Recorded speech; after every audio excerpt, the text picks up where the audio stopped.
This girl never imagined that when she said she needed to use the bathroom, her maid Anna would suddenly say, "Now is not the time to pee. Please listen to me first." Hearing that, Jenny anxiously replied, "Can't I just pee while we talk?" But unexpectedly, Anna answered, "Please listen to me while you're peeing." It turned out, Jenny was born into a prestigious noble family, but both her magic ability and athletic skills were extremely weak, because even though she was a vampire, she refused to drink blood. In this vampire society, where strength meant everything, an undernourished girl like her had no place to belong. At school, people talked badly about her every day. She was even bullied by her classmates, so she chose to stay shut inside her house until the maid Anna appeared. It turned out, Jenny had already been selected as one of the 7 Crimson Lords. The so-called 7 Crimson Lords were the title given to 7 great generals, the strongest warriors in the entire empire. A shut-in like Jenny naturally wanted no part of it, but her father secretly asked the queen for help, and the queen had already formed a contract with Jenny. If Jenny broke the contract and refused to become one of the 7 Crimson Lords, she would explode and die, left with no other choice. Jenny had no choice but to agree.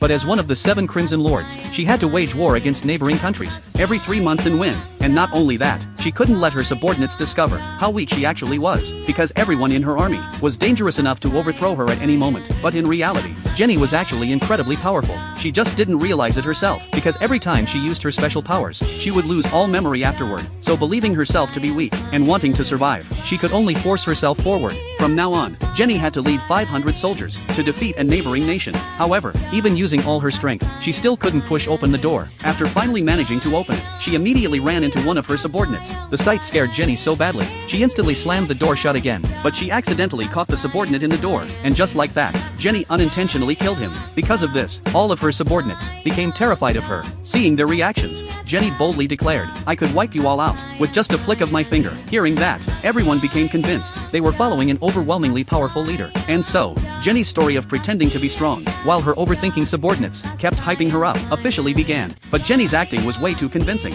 to the point that all of her subordinates believed she was completely invincible. Even reporters came to see her for themselves, and as expected, Jenny immediately began giving a passionate speech.